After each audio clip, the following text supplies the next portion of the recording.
Bonjour à tous, je suis ravie de vous retrouver pour cette vidéo bilan, le bilan du mois de novembre. Alors, je me demande à chaque fois ce que je vais vous dire pendant ces vidéos bilan, parce que j'ai l'impression de ne pas faire énormément de choses, je suis tellement la tête dans le guidon, mais finalement, chaque mois, quand j'écris mes petits points sur ma petite liste avant de faire la vidéo, eh ben, je me rends compte à quel point je fais des choses. Voilà, la liste n'est pas forcément longue de 3 km, mais il y a quand même des choses à dire. Alors d'abord, je voulais commencer par une petite info, on va dire, sur la communication, c'est-à-dire quels outils j'utilise pour la communication sur les réseaux, parce que c'est pas forcément évident de trouver la bonne appli qui à la fois n'est pas trop embêtante à prendre en main et à la fois est facile et puis qui en même temps fasse des jolies images. Donc du coup, je me suis dit pourquoi pas. Je vous donne mon appli, on verra si ça vous aide ou pas. Donc, commençons par les posts. Donc, c'est l'outil que j'utilise le plus, c'est Spark Post. C'est une application gratuite que j'utilise depuis quelques mois déjà, et elle est très simple d'utilisation, elle est super sympa, il y a plein d'images à disposition. Vous pouvez faire des montages avec vos images, avec des images que vous allez trouver sur Pixabay, parce que c'est relié.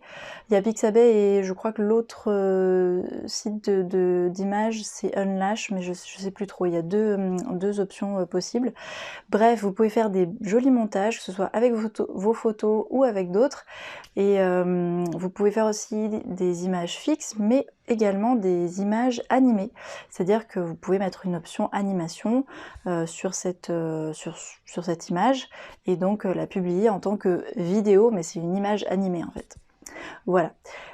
Ensuite, il y a VMake. Alors ça, c'est plus récent. Ça, c'est ce mois-ci que j'ai commencé à bidouiller quelques vidéos. Donc c'est une application gratuite aussi pour faire des petites vidéos. Je la trouve relativement simple à prendre en main, moins simple que Spark Post bien sûr, mais c'est pas la même fonctionnalité. Mais je trouve ça assez utile. Alors par contre, il faut supporter d'avoir des pubs de temps en temps. Il y a des pubs à l'ouverture de l'application et quand vous éditez votre vidéo. Mais sinon, c'est assez simple à prendre en main et ça fait des vidéos sympas. Vous pouvez ajouter des musiques que vous aurez téléchargées au préalable sur un site.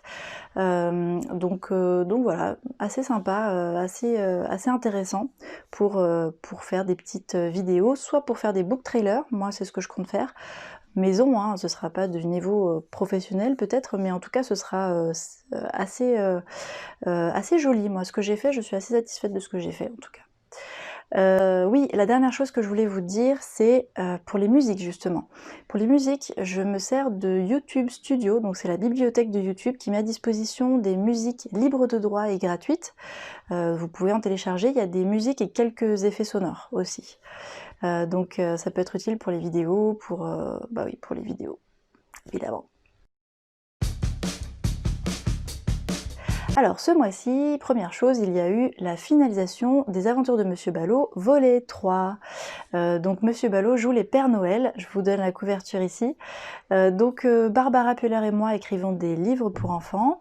Moi je m'occupe de la partie texte et Barbara s'occupe des illustrations. Voilà, on s'amuse toujours autant à faire vivre Monsieur Ballot et ses amis.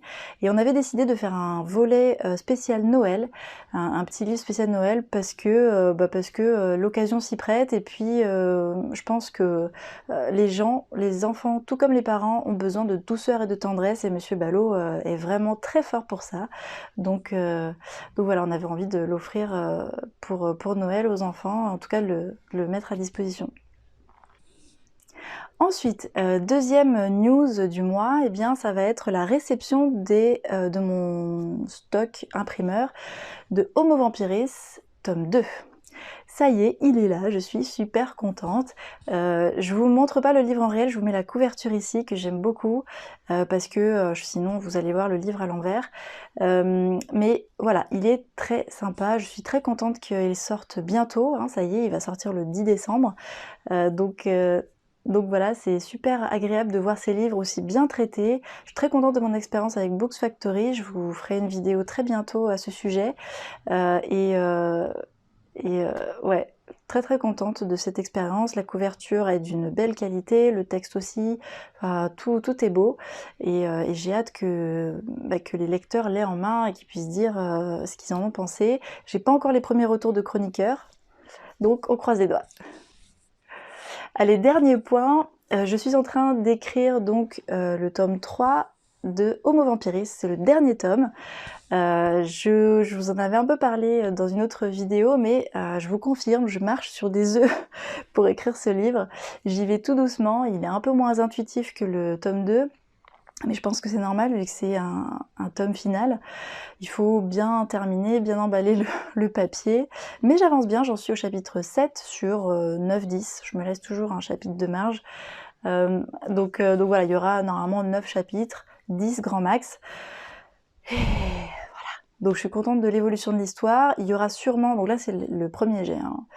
Il y aura sûrement une réécriture un peu plus importante que pour HV2, parce que, encore une fois, vraiment il faut bien finir au niveau de l'intrigue. Je veux que le mystère sur certains éléments soit gardé jusqu'au bout, ou au moins le plus loin possible. Et donc du coup voilà, ça fait que je prends mon temps, je force pas trop sur il faut que j'écrive à tout prix. Non, je veux avancer, ça c'est clair, je me pousse à avancer, mais quand ça bloque, je prends le temps sur le papier où je réfléchis. Je marche beaucoup pour ce dans mon bureau, là, je marche beaucoup pour essayer de dénouer un petit peu certains nœuds. Mais voilà, je veux faire les choses vraiment bien pour ce tome 3. Donc tout avance bien, je pense que je pourrais l'envoyer en bêta, alors avec de la chance, en décembre. Normalement, il n'y aura pas de souci parce que je devrais avoir bientôt fini le premier jet. Mais avec l'écriture, on ne sait jamais. Allez, c'est tout pour ce bilan de novembre, je trouve que c'est déjà pas mal. Je vous laisse et je vous dis à bientôt au mois prochain pour une nouvelle vidéo bilan. Salut!